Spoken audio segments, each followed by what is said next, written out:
pull out. 8th inning, 10-3. Bases are loaded for Verlander, who waits on a 3-0 pitch. He swings, and it's a high fly ball, deep center field. It is gone! Home run! And a huge bat flip to celebrate. All right, Ben, start the show already. What is up, everybody? Welcome into another episode of Flippin Bats presented by Taco Bell. And guess what? Everybody's favorite promotion is back. Steal a base, steal a taco. It's back. If a player in the World Series steals a base, America gets to steal a free Doritos Locos taco. I'm pumped about it. Look, two of my favorite things in the entire world: baseball, tacos.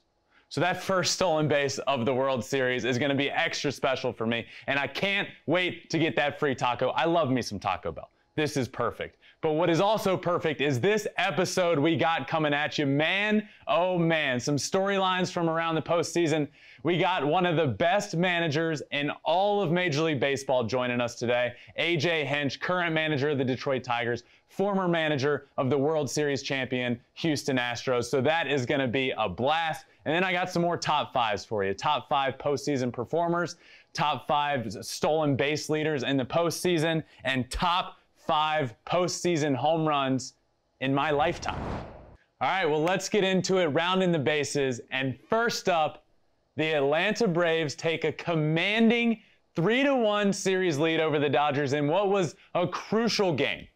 But to understand why this game was so crucial, let's go back to Game 3 for a second. I was there. I was in attendance. I was sitting out in the bleachers. This place during Game 3, Dodger Stadium, was electric. Cody Bellinger, in what seemed to be a blowout game, it was going to be a 5-2. They were 5 outs away from losing. Cody Bellinger comes up and hits the biggest home run of the year for the Dodgers, without a doubt. The former MVP, 2019 MVP, Cody Bellinger, hits the home run of the year. And all the momentum in this series starts to shift. The place is going wild. Beer was being thrown everywhere. It was nuts. So it's a tie ball game. And then who else? Mookie Betts comes up, drives in the go-ahead run, makes it a 6-5 ball game, double in the gap. Of course, it was Mookie Betts. All the momentum. The Braves had it all. They stopped it.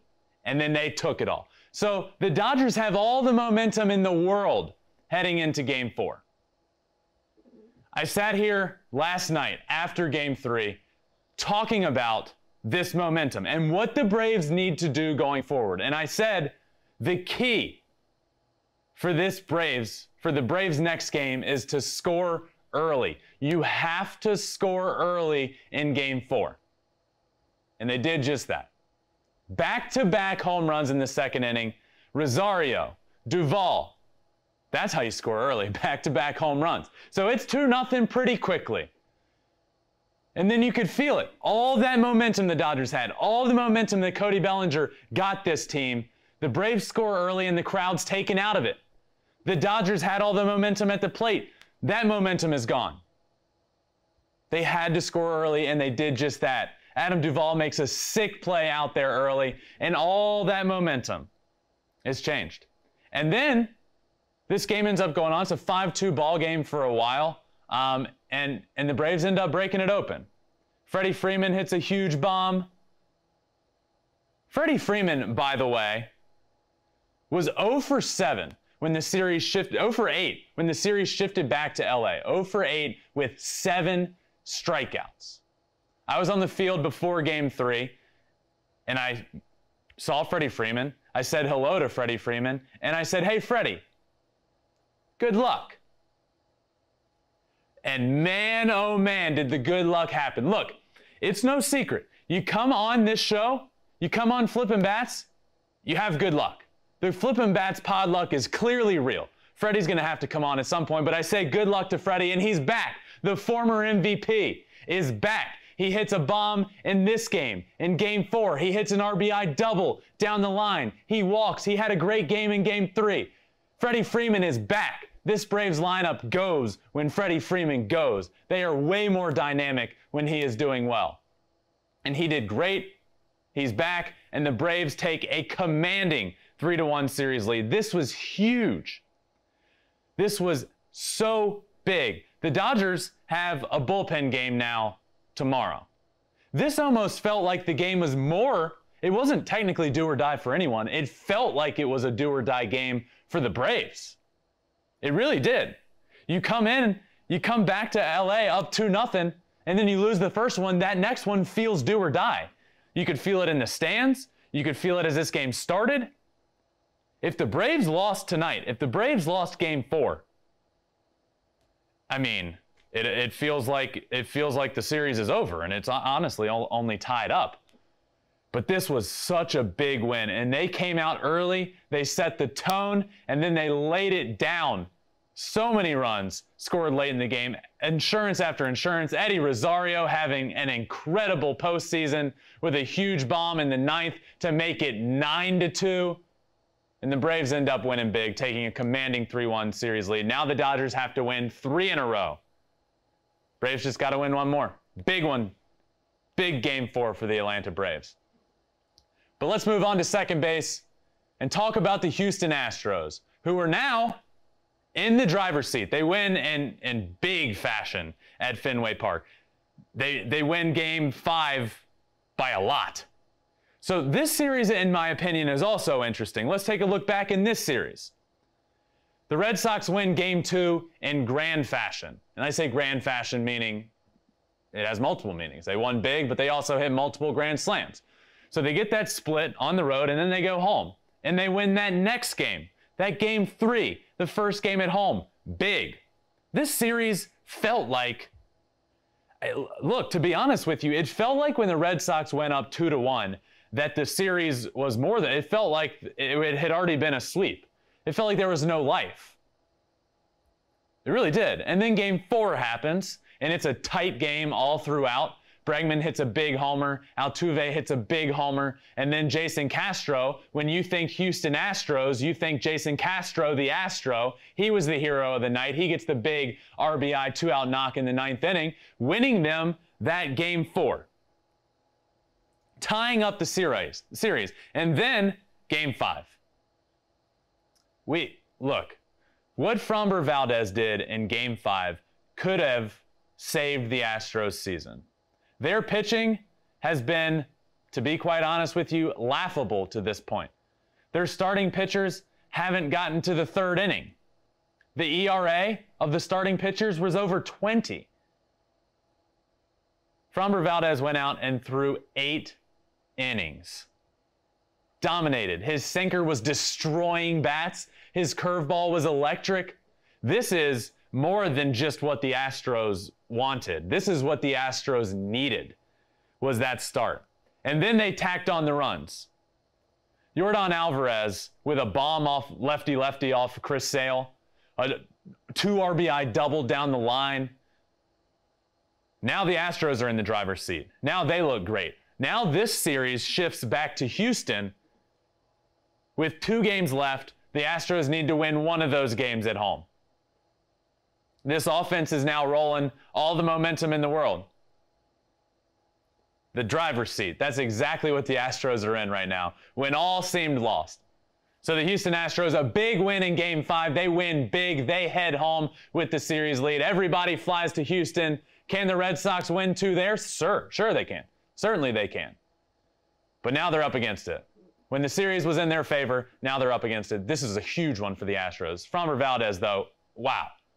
The performance of the postseason so far, especially for the Astros. When they needed it the most, that bullpen was depleted, that nobody was stepping up, he did. What a huge outing for Framber Valdez and the Houston Astros. But let's head on over to third. I got something I want to talk about at third base. Umpiring. The umpiring. Now look, I am not in favor of robo-umps. I'm not. I don't want it. I don't want it at all. What I do think needs to happen is umpires need to be held accountable. Let's look at this postseason. I feel like umpires for the last couple of years have been talked about a lot, but let's just specifically focus on this postseason. One that steps out in my mind is the check swing that ended the NLDS between the Giants and the Dodgers. Wilmer Flores's check swing that, look, you can't even argue it. He didn't go. He didn't go. It's called a swing and it ends the series. To me, that right there is unacceptable. One, that call to end a game, you err on the side of no, he didn't. Unless it is egregious. No, he didn't swing. You certainly can't end a series like that. And then you see the replay and it's like, well, he didn't even go. What are you doing? So that's just awful. That can't happen in my opinion. But that's not it. You know, there's been multiple calls throughout. And then to me, yeah, another call, which we asked Alex Avila on, who was just on the show. Alex Avila came on and we asked him about that play between the Astros and the White Sox when Yasmani Grandal was running in the baseline. Out of the baseline. He was running in grass. He gets hit.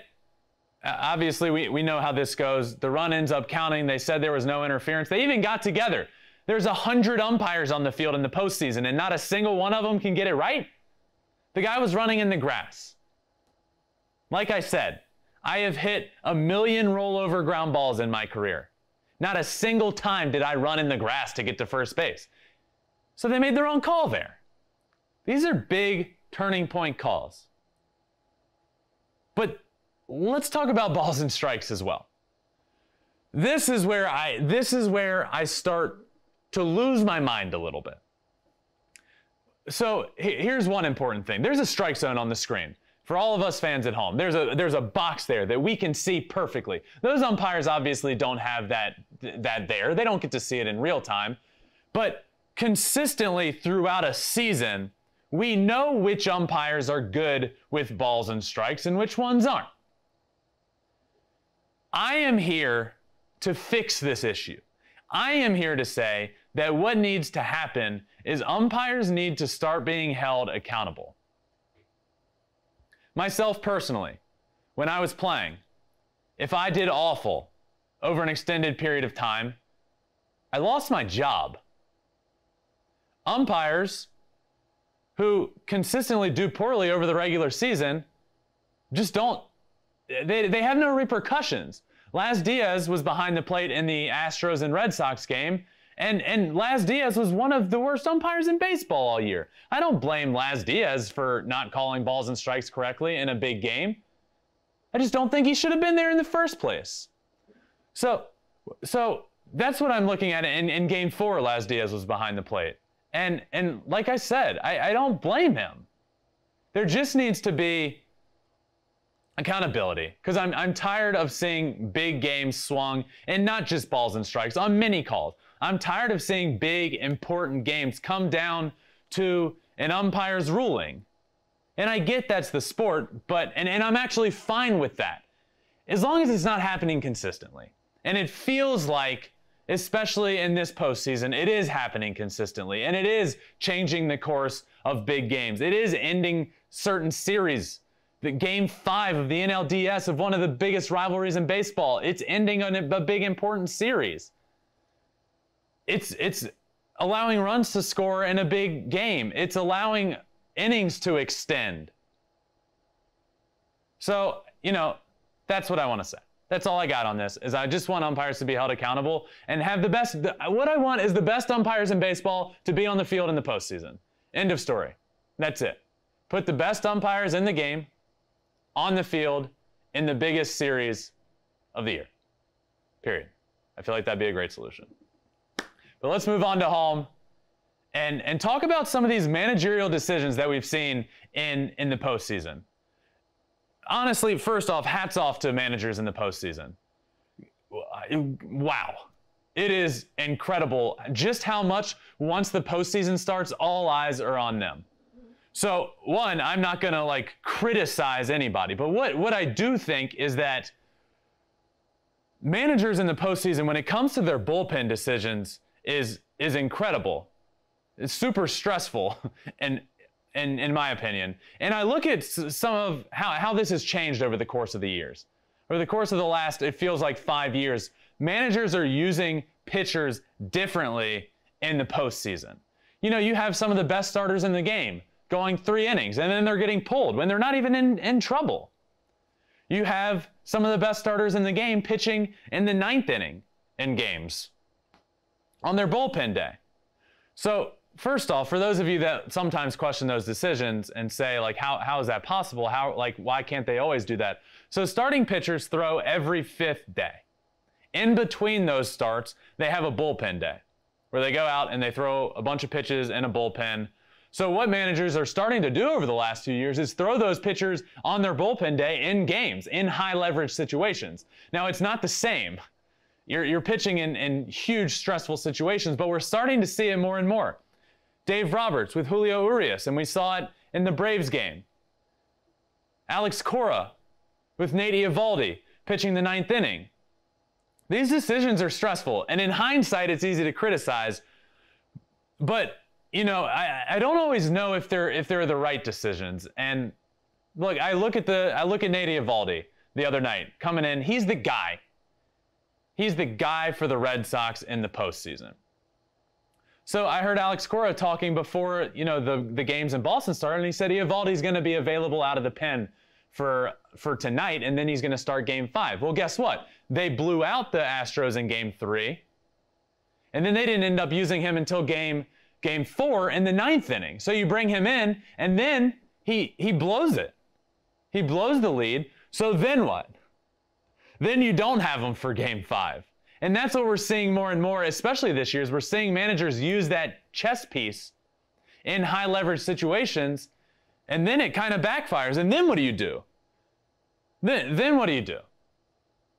I don't know the answer. And a lot of these managers don't know the answer. They play for that moment.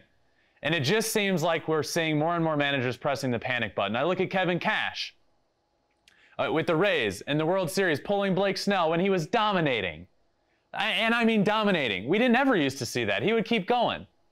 But it's, you know, it's a lot of, look, managing in the postseason is wild. Jock Peterson, who has become one of the heroes in October, Jocktober, didn't even start the first couple of games of the playoffs. And then he pinch hits and hits a couple bombs, and then Brian Snitker is like, I got to play him. I have to play him. So these managerial decisions, look, I love postseason baseball. Baseball in October is special. It is incredible because of the passion and excitement we get on the field and in the stands. But there's a whole nother layer that makes this all so exciting. And if you're not paying attention to how these managers are managing these games, you need to. Because it's really cool, it's really special, and it's really controlling the outcome of games. Managers are having a big say on postseason baseball to this point. And I'm having a blast watching it, but I get stressed thinking about it. Hats off to them for figuring it out. And who better to talk to right now about all of this? I want to welcome in our guest, one of the best managers in all of baseball, current manager of the Detroit Tigers. He's a World Series champion. So let's talk to him about all of this and more. AJ Hinch. AJ, thank you so much for joining me, man. Thanks for having me, and I love the shirt. Nice work. That's right. I got a Miggy Triple Crown logo on it. It's pretty sick. Yeah, hey, no doubt. No doubt. So, we need a couple more hits for 3,000. He's about to get into some rare air here pretty soon. We're close, man. We're super close. I'm excited for that. Look, and I want to talk about that later with you as well. But let's start with the postseason. We're currently in the middle of the postseason, and it just got me to thinking, and I've been thinking about it over the last few days. The job as a manager in the postseason, man, like it seems like all fun and games until you get to the postseason. It almost seems like it's two different jobs for you. It seems like you're a manager in the regular season, and then when you get to the postseason, it's just a totally different job. Is that true? Yeah, very fair and a great assessment. And I mean, I'm living and dying with all these decisions these guys are making. I've been there, I've done it.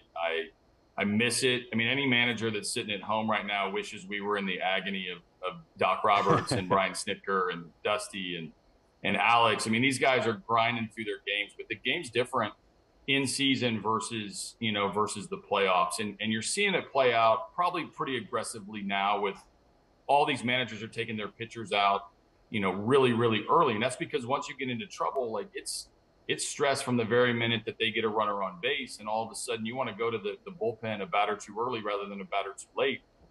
And then once you open that that door down in the bullpen, like it never shuts for the rest of the night. You're always chasing matchups. And, you know, some people like it. Some people criticize it. We get judged by the results on whether it's successful or not. But it's a different job in season when you're trying to get through 162 versus just win tonight's game, man, and try to get to the next game with a you know, somewhat of a lead.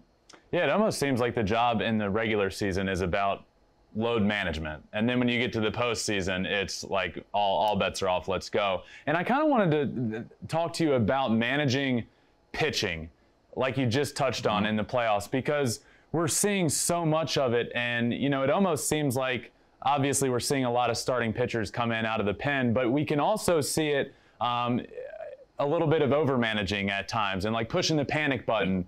How do you go about managing the pitching in the postseason? And I look back on some of the years where I watched you do it, and it's like it can work out so great, and then you can be so judged for it. But how far ahead do you know a game plan, and then how quickly can it all be thrown out the window? It just seems like the most stressful job of all time. Yeah, what's that Tyson saying? Like, everybody's got a plan until you get punched in the face, and that is legitimately what managing is like. You know, you go in with a plan, and obviously, depending on your personnel and depending on how fresh your guys are, you make determinations on that way. Sometimes you use starters, sometimes you have a really good bullpen. You gotta combine what you see with what you know, and audible off of that when something crazy happens.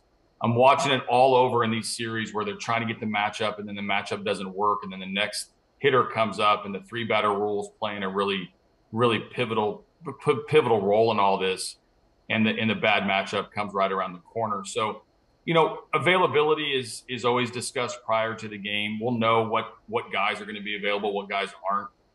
The short starts that you're seeing, some of that is the result of the pandemic season, and guys are gassed this time of year, and it's different. It's hard to judge this year's managers on previous years' usage patterns or how we used our pitching back in the day.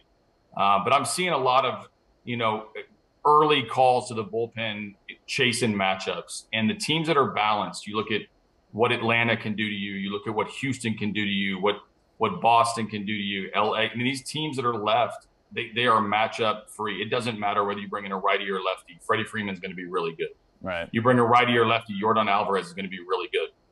And so as a manager, when you look across the way, you better keep one eye on what's going on and what you see out on that field, combined with all this research that you have prior, and the balance and the blend and the feel during the game is still going to win out in the end, no matter what sort of the brain trust thinks of that you need to follow a script. I'm not sure that's as possible as people want it to be. Yeah. Speaking of pulling starters early, we saw it the other day. Max Scherzer in the series against the Giants is pulled after like 3 1/3. He's pissed about it. Dave Roberts comes out. He goes to shake his hand instead of giving him the ball. We're seeing a lot of that. We're seeing the plug pulled early. A question I have for you is, when you have a guy on the mound like a Max Scherzer who's a stud, or in this instance, my brother, do you have any instances of going out on the mound when my brother did not want to come out of the game, where you had to say something? Tell me a funny story about having to pull him out of the game. Oh my God. Well, first off, I don't think I went to the mound with JV and I was just given the ball freely. Like, there's always a smart-ass remark, a one-liner on the way off the mound. Like, it's never easy. And I had Garrett on that staff, Garrett Cole and Zach Greinke, and, you know, Keuchel, McCullers. Like, we had Charlie Morton. We had great starting pitching during my time in Houston. And, you know, JV was, you know, I took him out one time against the Angels, because Shohei Ohtani had crushed him and has continued to hit him pretty well throughout that season. And I took him out and I brought in Tony Sipp to face Ohtani. Ohtani walks, and then Andrelton Simmons was right behind him and hits a bases clearing double. So JV's runs get cashed in. Shohei scores, which is Tony Sipp's issue. JV goes from having the win to the loss. And of course, when he's going by the clubhouse, you got to walk by the manager in order to get to the door of the clubhouse. And he's like, "Hey, man, I'll let you know the next time I'm ready to come out of the game." And so we go down underneath and we start yelling at one another and telling each other to shut up, and just two competitors that are trying to get it right. But taking your brother out ranks right up there with taking Garrett Cole out as the two toughest guys, because not only just their approach and their demeanor and their stature in the game, but like their stuff's usually better than what the guys are that I'm bringing in right out of the bullpen. No disrespect to the relievers. Third time through doesn't factor in when you're talking about a Verlander or Cole or guys like that. So it's a long walk and it's a short conversation when you get out on the mound with the big boys. Oh God, that's great and not surprising at all. Hey, so what do you think is the most difficult part of managing in the postseason? You've done it so many times. If you were to find one thing, because obviously we've talked about the pitching, it could be that, but if you had to pinpoint one thing, what's the most difficult part about managing in the postseason? Well, the ramifications of every decision that you make are multiplied. So, obviously during the season, you hate to lose a game because you did or didn't do something. In the playoffs, it's tenfold. So, but the biggest issue that you have as a manager is you can make a good decision and have it not work out. Every decision that doesn't work out doesn't make it a bad decision as far as process goes. Results wise, yeah, it sucks. Every time you make a move and you bring in a guy and he gives up a homer, or you intentionally walk a guy and the next guy gets a base hit. Like those are all huge decisions along the way in trying to get to the finish line and get to 27 outs. Your process could be perfect and your decision making could be perfect and the results don't have to follow. In the playoffs, when every win is magnified, every loss is magnified, that roller coaster trying to get a team through a wild card win or a division series, a 5-game series, or a 7-game series in the AL, NLCS, all the way to the World Series. Like I've been through all of them. When the decisions that you make don't work, that feeling in your stomach doesn't go away for a really long time. Do you have a decision, and you said all these decisions are amplified, do you have a decision that you made in the playoffs that ended up working out, but in the moment you were like, oh boy, here we go. This is either going to really work or it's really going to backfire. Can you remember one specific thing that sticks in your mind? Yeah, well, the 2017, ALDS, we're in Boston in Game 4, and it's raining, and so I was scheduled. Justin, JV was scheduled to pitch in Game 5, but I had Dallas Keuchel on full rest that was in Game 5 too. So your brother and I talked about him coming in relief, but the rain forecast was really murky, and so Charlie Morton started the game, and they had their guys starting the game, and Chris Sale went down to the bullpen halfway through, and if you're me in the other dugout, I had Alex Cora as my bench coach, and we're sitting here saying, if they're sending Sale down there, then they know the weather better than we do. They're planning on it not raining. They're not going to burn Chris Sale, who was going to be their Game 5 starter, in the middle of Game 4. So we get JV down there and send him out there, and I remember taking Charlie Morton out and saying we had a lead. And I turned to AC and Brent Strom, and I'm like, hey, all I know is JV won't give up a homer. And I walk out to the mound, and I get the ball from Charlie Morton, and I hand it to Justin to face Benintendi. And what does Benintendi do? He slips, I remember this slider, well. He hangs it, he hits a homer. And we go from having the lead to not having the lead. And my Game 5 starter, who is an incredible pitcher in Justin Verlander, is now spent. And we're down. Now, your brother went on to pitch a couple innings scoreless. We ended up coming back and beating Craig Kimbrell. We clinch in Fenway. Dallas Keuchel can now start the first game of the next series. So it worked out in the end because our offense, Bregman hits a homer off Sale. I think Gaddis and Carlos Beltran end up getting big hits off of Kimbrell. We end up winning the game. So that decision ended up working out. But at the moment, I'm like, a one pitch in, I'm like, man, I just blew an entire series by making one decision and jinxing him, saying he's never going to give up a homer, not to Benintendi. Boom, homer, pull side. Oh, Brutal. God. I remember that game well because I saw him warming up, but I was like, I don't know if he'll end up coming in. And then the broadcast was like, and here comes Justin Verlander. And I yelled, and here comes Justin. Oh, my God. It was crazy. And then you end up winning that game. And go ahead. No, and I was just saying that, and it didn't work. Like, obviously, at the beginning, it's use your guys. And, I've gone through a lot of these. Like, Game 7 in 2019 with Garrett Cole, not using him and pulling Greinke, and Howie Kendrick hits the foul pull Oppo, something he hadn't done the entire season. Like, these decisions that we all assume that the other decision would have worked. And that's agonizing as a manager, because you know the decision that you made, if it doesn't work, everybody just assumes in the world that if you'd made a different decision, it would have worked out. Oh yeah, the other decision would have gone perfectly fine. And we have no idea how to test that. But you know, again, these roller coaster rides, I love how the managers are staying under control, but yet I know what's going on inside their minds and in their stomachs. It's churning. Yeah, so you talked about that Boston series where you guys clinched on the road.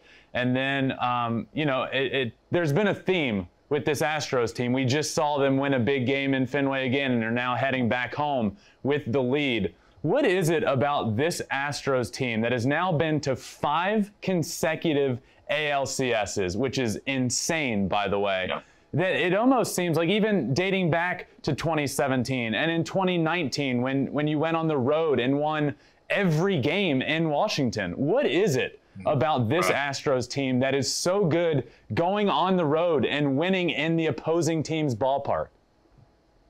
Yeah, I mean, they're really grown up. I mean, they believe it. It started in 2015. I'll never forget this core group of players, and it included Springer and a couple other names that aren't on the team anymore, but the Altuve and CORREA specifically, when they go to 2015, go to Yankee Stadium as sort of an upstart team. We weren't expected to make the playoffs that year. They hadn't been a playoff team in 10 years. We make the playoffs, go to Yankee Stadium, and we're staring at, you know, at Alex Rodriguez, and we're staring at Brian McCann, and we're staring at just monsters across the way of the New York Yankees at Yankee Stadium. And we went in and jumped on them and beat them in the wild card game. And we lost that to the eventual World Series champions, the Kansas City Royals, on the road in Game 5 when Johnny Cueto dealt and the fans were going bananas in Kansas City. That really started a hunger and a thirst for being in the league. And in 16, we get eliminated the last weekend. 17, obviously the World Series run. 18 to the ALCS, get beat by the eventual champions in Boston Red Sox. 19 go to Game 7 of the World Series and just a few outs away from closing that out. But all along the way, that experience matters, and you can see it and feel it. You look at what Carlos Correa is doing. You look at what Tuve's doing, Bregman. These guys have played 60, 70 games in the playoffs now. I used to think back when Derek Jeter was having a full season of at-bats just in the postseason throughout his career. And that's what these guys are building, and that's why they're comfortable in the month of October. Yeah, I mean, these Correa, Bregman, Gurriel, and Bregman have played more postseason games than any sport teammates in the history of baseball, which is insane. And you talked about it in 2015 when these guys were so young and at the time, you know, building something special. This Astros team built something special from not a lot, from not much, and weren't very good. Now you're with the Tigers, and it almost feels, AJ, like there's something similar going on there. You know, you take over when this team's really young and coming off of a rough year, but you're starting to see signs. Can you see similarities between that Astros from the beginning and this Tigers team? Sure. No, I mean, that's one of the reasons you take the job. If you look at what the Tigers and where they've been, it hasn't been pretty. And the 100-loss seasons and the rebuild and the top draft picks, and some of those guys are starting to get to the big leagues now, and some are going to come, most likely early next year when you talk about Spencer Torkelson and Riley Green. And this team is probably a little bit more weighted towards the pitching prospects and saw the high-end pitching prospects, whereas the Astros were a little bit more built around the young position players. But you're starting to see things turn the corner. The key thing that we did in Houston and that we're hopefully to do in Detroit is surround that young core with some guys that know how to win. It wasn't until Yuli Gurriel came around and his history in the international market, playing in Cuba for all those years. You go get a Michael Brantley, you go get a Justin Verlander, you go get a Garrett Cole. I mean, we made a lot of acquisitions in Houston that really supplemented that young core group, and we're going to try to do that now. The first thing that you have to do is you have to start to believe that you're a winning franchise. We had a winning record since, I think, May 8th this season that I'm very proud of. We didn't have all winning months, and we didn't really blow a month out of the water and have that run of success. But we felt like what it felt like to be a winning team and a contending team. We had a winning record against playoff teams. We had a season series wins against a lot of really good teams. That belief that happened in Houston is starting to happen now in Detroit. And that's what excites me about the future. But we're just getting started, and we got a lot of work ahead to get to where these guys are at now. You know, and this is a big credit to you, but I had a few Tigers on throughout the year. One specific sticks out to me is Michael Fulmer, who I talked to him about what you have meant to this organization. And basically what he said was that we just believe we can win. Like, it's just this new belief that we're going to win games. And like you just said, it seems like that's a culture you try and build. Like, I don't care who we're putting out there, we're going to win. And this is going to be a winning culture for a long time. So credit to you. Your players already feel it. No, and that means the world to me. If you're a manager and your players are using your terminology and are using your approach and they're using your methods, I mean, that's the biggest way to compliment the manager and the coaching staff is to emulate them and believe with them. And I got a great coaching staff here, got great players. We've really built a nice little foundation, but now we got to build the house, and we got to build the ability to win our division. We know who we're looking up at. You know, right now it's the Chicago White Sox and the Cleveland Indians. We finished third this season. So that's the challenge ahead. And who doesn't want to play in these October games? It's incredible. Hey, you mentioned you've laid the groundwork. You've now done that in multiple locations. How hard is it to build that groundwork? How hard is it to build that culture that you want so badly for your organization to have? Yeah, I mean, it's a challenge just because it's all new when you get to a place. Now, I've been fortunate to go to a couple different places and have some buy-in from the very beginning. A little easier coming into Detroit and bringing listen, when I got there, first thing I did is hire a coaching staff that had some pedigree. George Lombard had won a World Series with the Dodgers. Chris Fetter had his winning ways at the University of Michigan. And Chip Hale is coming off of the World Series with the Washington Nationals. Scott Coolbaugh had coached some of the best hitters, Nelson Cruz and Manny Machado. Jose Cruz Jr., who we hired, and he's now left and gone to Rice, was a 30-30 player in the big leagues. These guys were credentialed guys that instilled a lot of belief in our players. And to me, I thought that resonated well with building that culture when the coaching staff was so cohesive and the coaching staff was all credentialed, and we had stories to tell. I mean, if you're Akil Baddoo and you're listening to George Lombard in the outfield talk about Mookie Betts, you think you're listening? Because I think you are. You know, I think it matters to Akil Baddoo and Robbie Grossman and others that on the experience that George had with Mookie.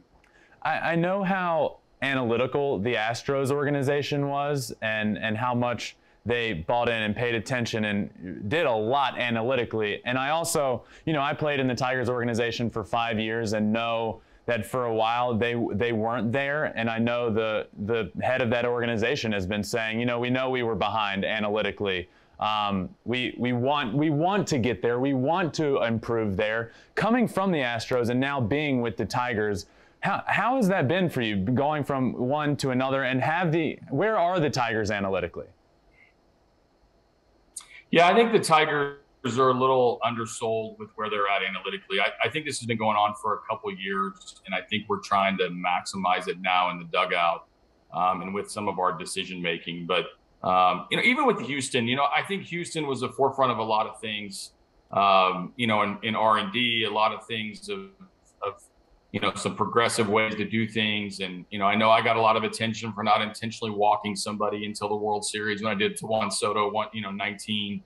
And there's decision-making that evolves that you can tell is a little bit more analytically driven than maybe your gut feel. But the answer is somewhere in the middle. And we've found the right balance. I think in Detroit, there is some old school in us. There's also some new school in us. Whether it's terminology or technology or the way we're going to coach. We've had a few changes over the last few years that I know excite a lot of people, that we're kind of fast forwarding our analytics department. Jay Sartori does a really good job, heading our R&D department and is one of our assistant GMs. And the infrastructure has been here. I think the application I'm trying to use and fast forward a little bit more in our decision making, in the dugout.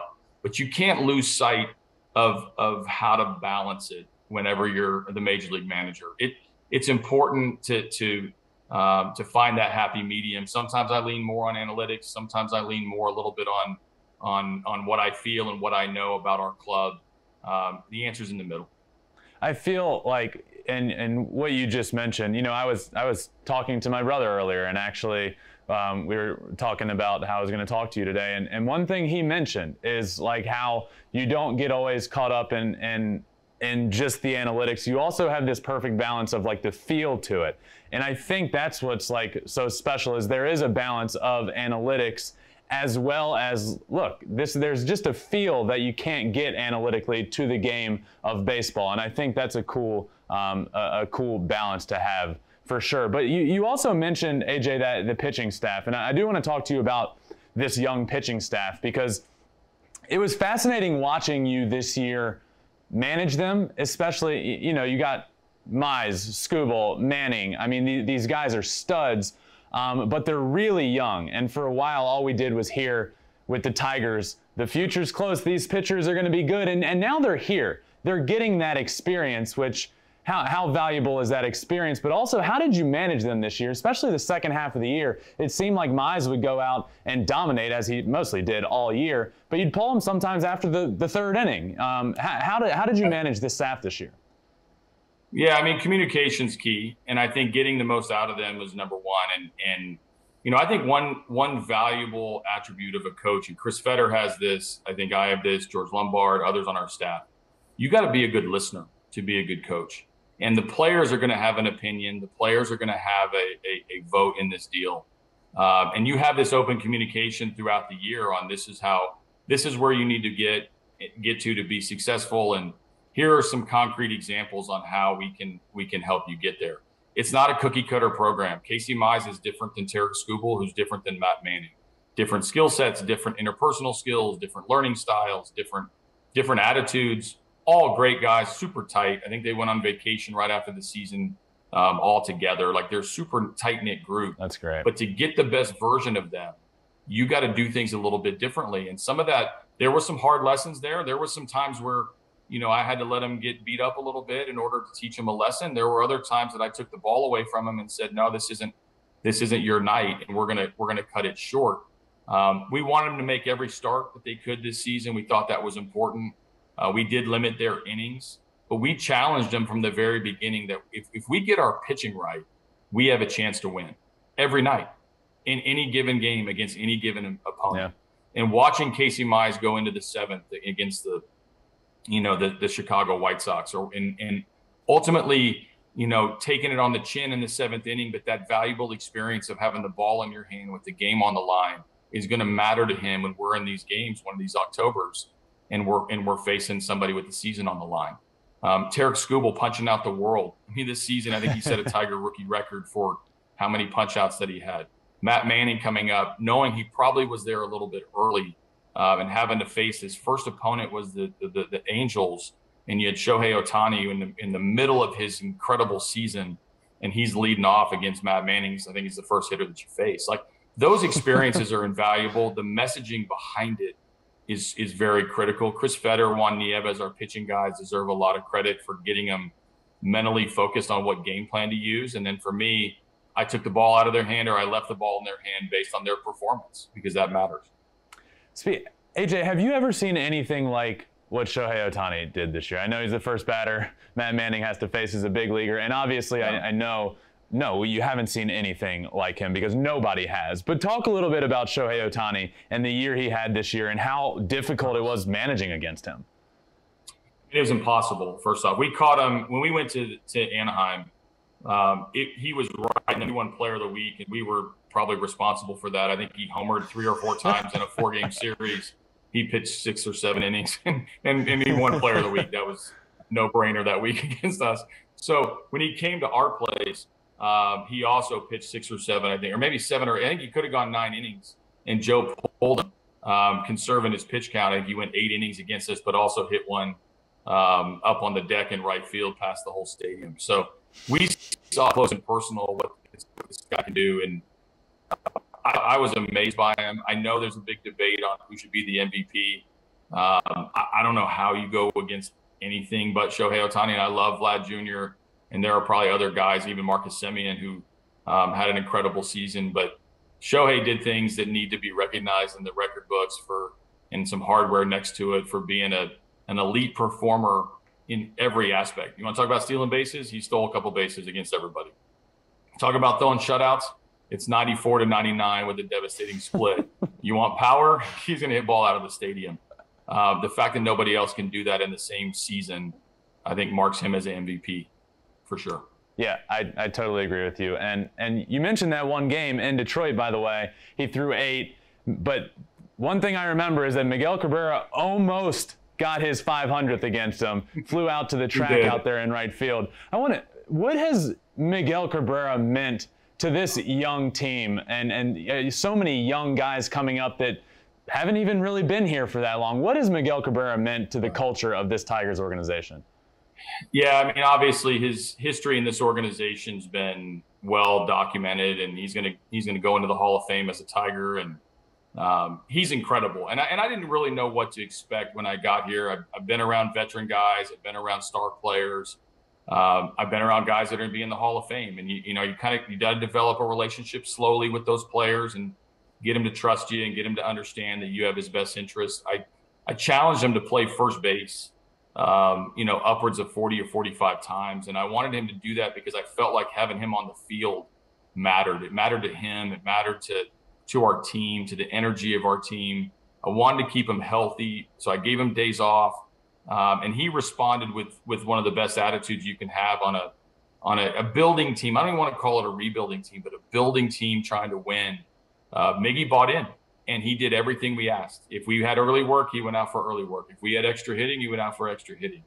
When we had our hitters meetings and he had something to say, he participated in those. And you don't get that out of everybody in the big leagues. You don't get that kind of influence out of everybody. And I think the winning months in the winning environment and the promise of what's ahead really ignited a little youthfulness in Miggy. The 500 homer chase, he's getting close to 3,000. We celebrated with him in the Toronto clubhouse when he hit the 500th homer. To me, it was a successful season for Miggy, going wire to wire, playing more first base than he played in the last 4 or 5 years, contributing on the field a tick better than I think people expected. And his youthfulness really did, rub off on our young players. AJ, how cool was it being in the dugout when he hit number 500? I know I grew up watching him. I grew up being in the clubhouse with him. It was an emotional day for me just seeing it happen. How cool was it being a part of it? Yeah, it was cool because it was controversial for me, first off, because he was smoking hot in Baltimore and he hit his 499th. We had a day game the next day. So I go to the media room, the Zoom room, and I talk to the media, and I'm like, Miggy's going to play tomorrow, and we're gonna keep pressing forward. We're not going to test the baseball gods. And then I walk in, and in Baltimore, it's a small clubhouse, small training room. It's after midnight because we had a rain delay, and we played till after midnight. We have a noon or 1 o'clock game the next day, and Miggy's in the cold tub. And I'm like, I got a 38-year-old dude, Hall of Famer potential, that is in a cold tub after midnight, and I'm going to ask this guy to play. So I go up to Miggy, and I'm like, hey, man, you're not going to play tomorrow. We're gonna get this thing at home. So he sits the next day. I got everybody behind me that bought tickets that's screaming at me, telling me they want the 50 bucks back. We want the chance of we want Miggy. We end up winning that game. We go home for a 7 or 8 game homestand, and Miggy doesn't homer. And it was the standing room only in right field. The fans are packing the house at Comerica, and he's not hitting it. So when we get to Toronto, it wasn't that I'd let my guard down, but I wasn't thinking homer every single time that he went up there. He had only homered once every 15 games anyway.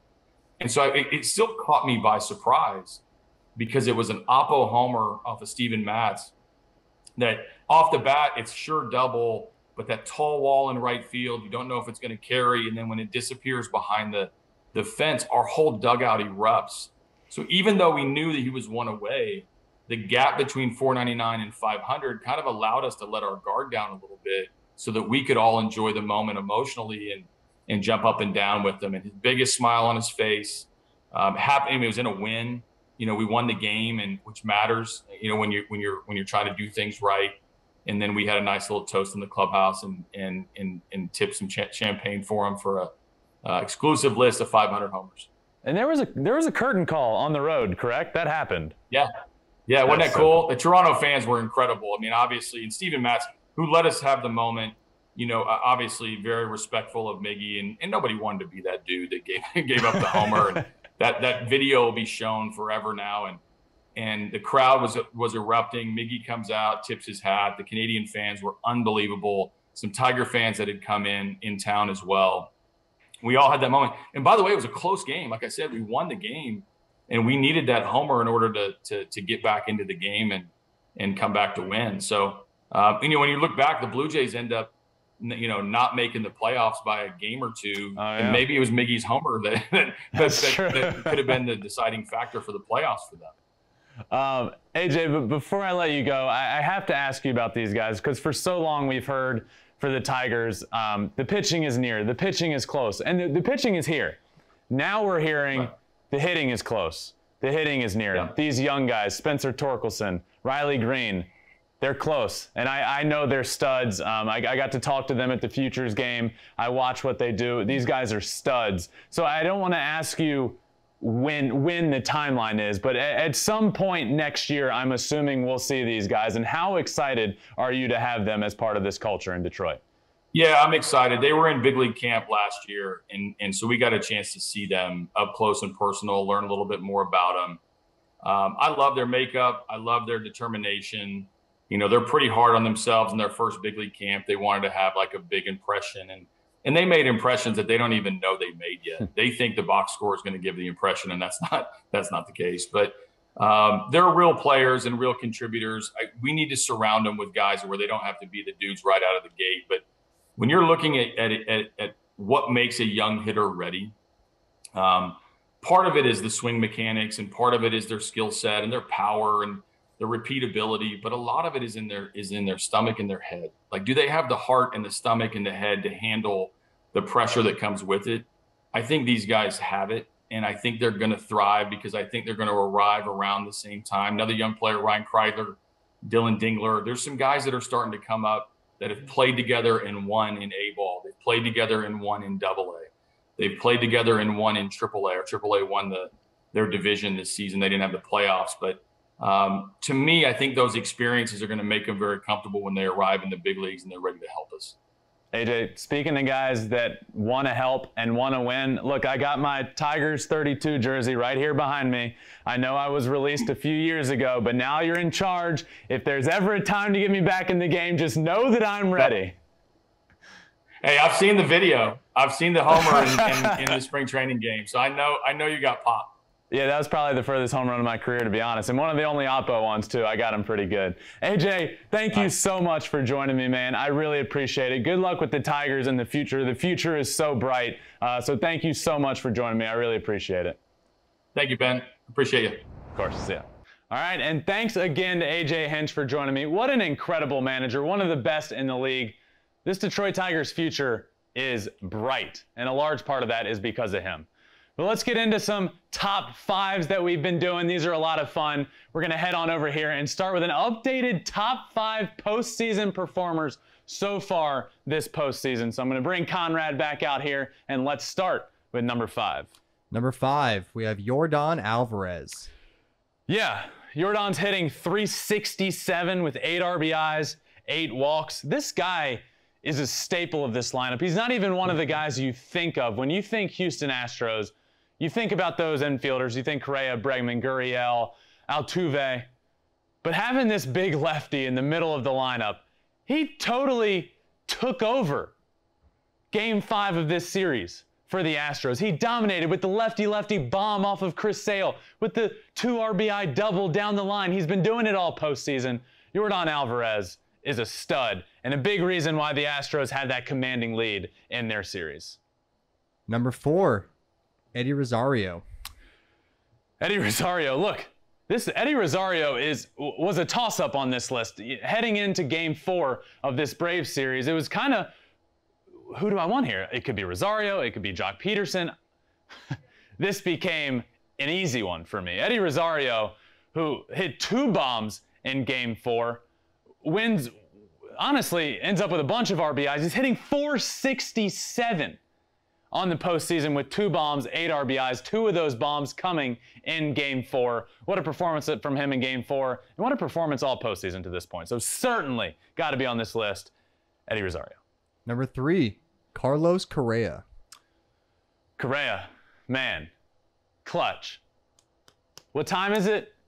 It's been Correa time this whole postseason. 324, 4 extra base hits, 5 RBIs, that huge clutch bomb, which is where we saw the bat drop, the time thing, the run to first base. It was awesome. When you think some of the most clutch players in postseason history, Carlos Correa is now on that list. What he's doing for the Astros in this postseason is incredible. This man is about to get paid. I'm telling you that, but he's on this list at number 3. Pay that man. Number 2, Mookie Betts. Just, it does not matter the year that Mookie Betts has. You know he's always going to be good, but you know when it turns October, Mookie Betts is going to become Mookie Betts. 368 on the postseason, 5 RBIs, 5 stolen bases, leading all of baseball in the postseason in stolen bases, playing great defense. This guy does it all. Mookie Betts does it all. He's one of the best players in all of baseball, and when it becomes October, he takes over. He takes over for the Red Sox when it was the Red Sox, and now doing it for the Dodgers. This guy's a stud. It's October. Mookie Betts shows up, plain and simple. Number 1, KIKÉ HERNANDEZ. This one, he's locked. I feel like he's locked in for number 1 for a while now. He's batting .422, 5 home runs, 9 RBIs. I said this the other day. I truly believe the Astros need to start treating KIKÉ HERNANDEZ like he's Barry Bonds. That's not saying KIKÉ HERNANDEZ is Barry Bonds, because nobody is.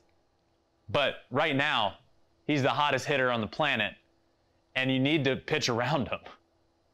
There's nobody that's been better. He's also been playing great defense. The Red Sox brought in KIKÉ HERNANDEZ to play second base.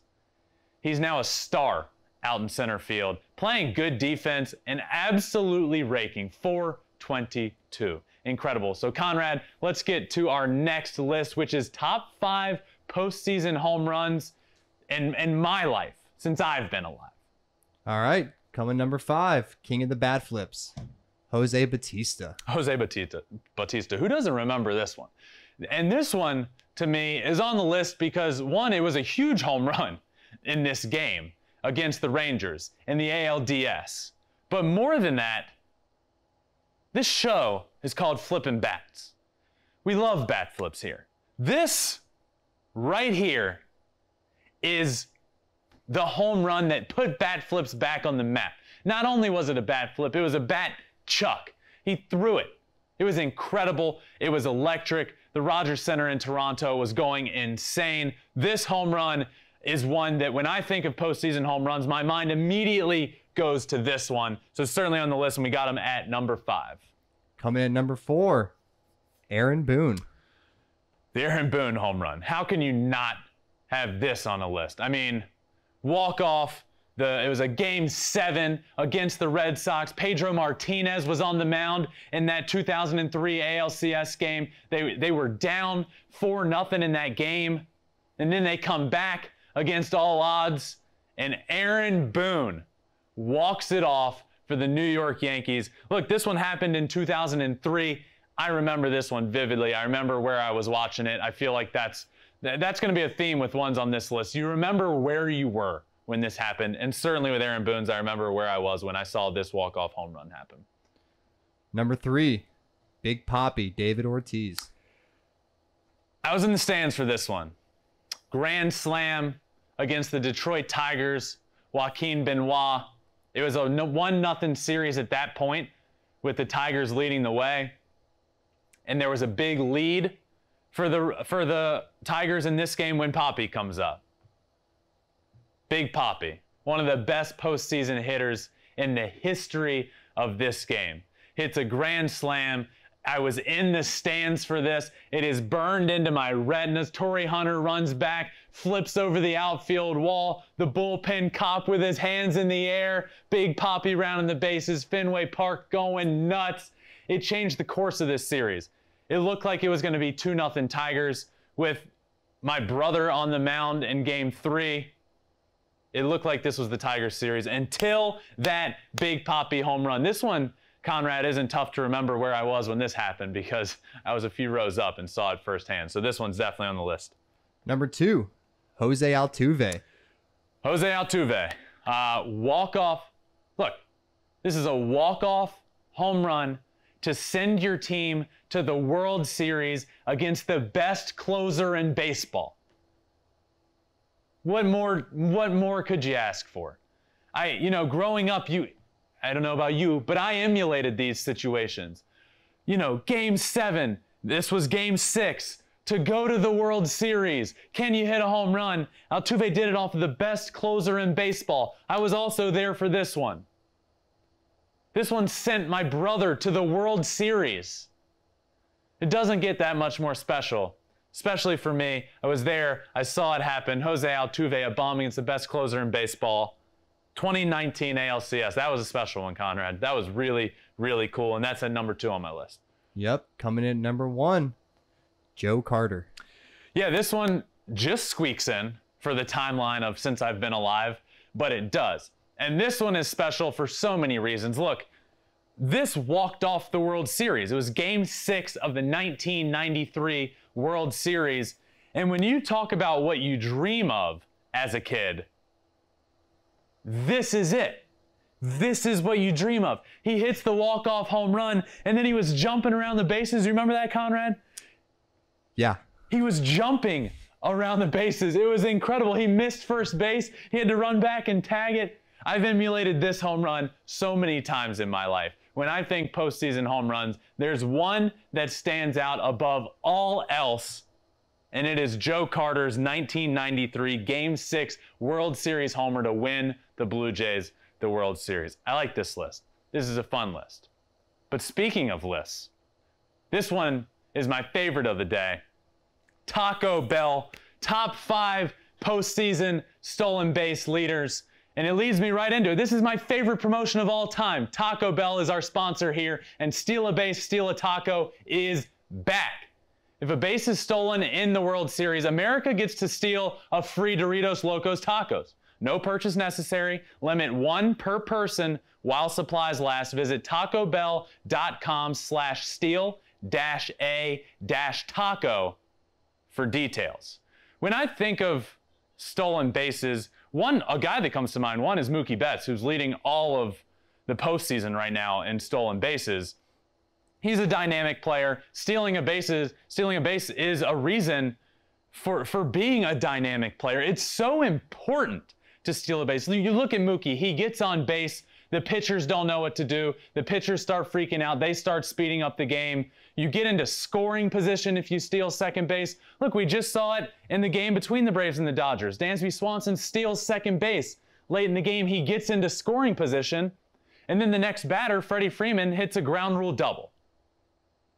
That doesn't score the runner unless he steals that base. I can't stress how important stealing bases are, and everything is amplified in the postseason. So getting into scoring position in the postseason is impressive. So that's why I wanted to do this list, which is top 5 postseason base stealers of all time. So Conrad, let's start with number 5. Number 5, you can see right there, that man Mookie Betts. We were just talking about him. Would you look at that? Look at it. Mookie Betts, one of the best postseason, and this happens because he's seemingly in the postseason every year. Is that a coincidence? No, it's not, because he's one of the best players in baseball. But there's a different level to Mookie Betts. He's dynamic. He can hit the ball out of the yard, he can get on base, he can take his walks, he can play great defense. But another thing that he can do is steal bases. And it is so important in the postseason. We see it time and time again. Mookie Betts is on this list at number 5. Number 4, Lou Brock.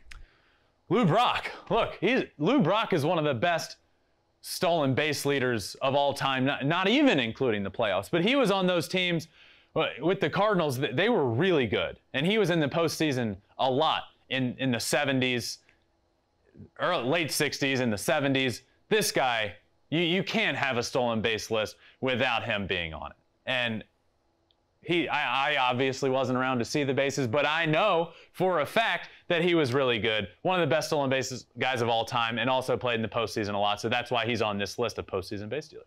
Yep, coming number 3. You might have heard of this guy, Derek Jeter.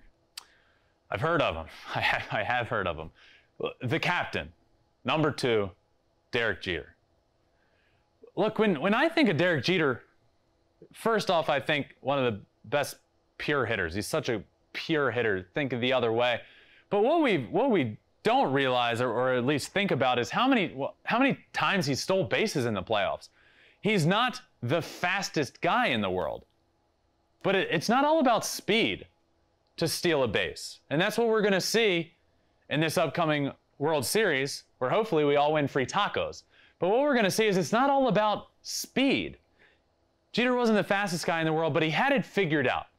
He had it figured out how to steal a base. He was in the postseason, obviously, a ton with that New York Yankees team. They were seemingly in it every single year, and he was on base quite a bit. And he was able to steal bases and get into scoring position and get his team into a position to win a bunch of games and win a bunch of World Series. So the captain, Derek Jeter, number 3 on this list. Coming in number 2, one of my personal favorites, Kenny Lofton. Kenny Lofton, the all-time leader in postseason stolen bases. It's funny you say that. I love Kenny Lofton too. Kenny Lofton is great, and he was a great postseason stolen base guy. And look, this is one of those guys, we've talked about these other guys on this list that kind of do it all. Kenny Lofton obviously does it all, but when I think Kenny Lofton, I think this guy's going to get on base, and this guy's going to steal, and he's going to be safe. He leads all of Major League Baseball history in postseason stolen bases, and that's why he's number 2. You might ask why he's not number 1, but it's going to make a lot of sense in 2 seconds. Conrad, who is number 1?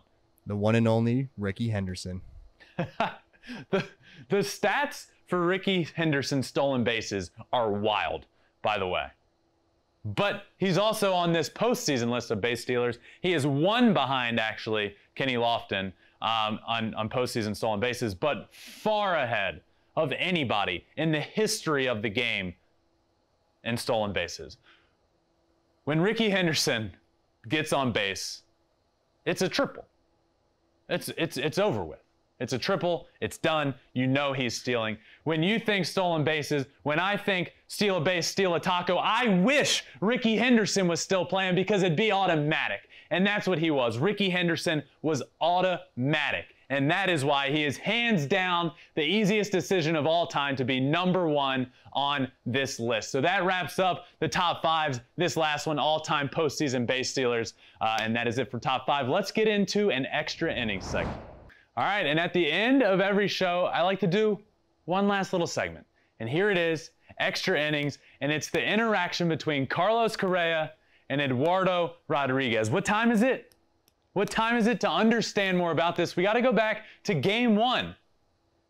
Game 1 of this series against the Red Sox. Carlos Correa hits a bomb, super clutch, like I talked about earlier, one of the most clutch postseason performers of all time. Hits a clutch bomb, drops the bat, looks at his dugout and goes, what time is it?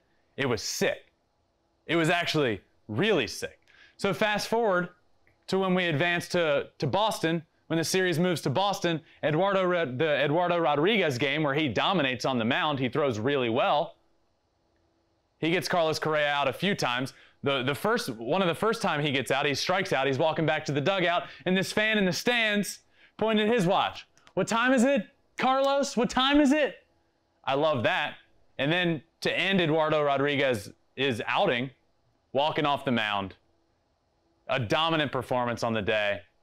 Cora on the top steps of the dugout cheering for him, the crowd going nuts. He looks at Correa, who he just got out, and does the same thing. Hey, Correa, what time is it? I love it. I love it. Alex Cora loses his mind on him, by the way. Says, no, get in here. What are you doing? I love this entire interaction. I love Correa doing it. I love the fan doing it. I love Rodriguez doing it. I love how Alex Cora handled it by yelling at him, saying, no, get in the dugout. This whole interaction is so good for baseball. This is exactly what the sport needs. We like bat flips. We like drama. We like players celebrating. We like other players doing their celebration back at them. And that's what happened here. This series has been awesome. The interactions between the players has been awesome. And especially this Carlos Correa and Eduardo Rodriguez interaction. So, what time is it? It's time to wrap this thing up. What an incredible show this was. Again, AJ Hinch, thank you so much for joining me. That was awesome. One of the best managers in all of baseball. It was awesome to talk to him. If you guys are not yet subscribed to the podcast, check it out on Apple Podcasts, Spotify, Google, wherever you listen to your podcast. Make sure you rate it 5 stars. Subscribe, follow, all that good stuff. We do have social medias as well. Twitter, Instagram, YouTube, Facebook, all that good stuff at Flippin Bats Pod. So check all of that out. And I will see you next time on Flippin Bats. It's a blowout. 8th inning, 10-3. Bases are loaded for Verlander, who waits out a 3-0 pitch. He swings, and it's a high fly ball. Deep center field. It is gone. Home run. And a huge bat flip to celebrate.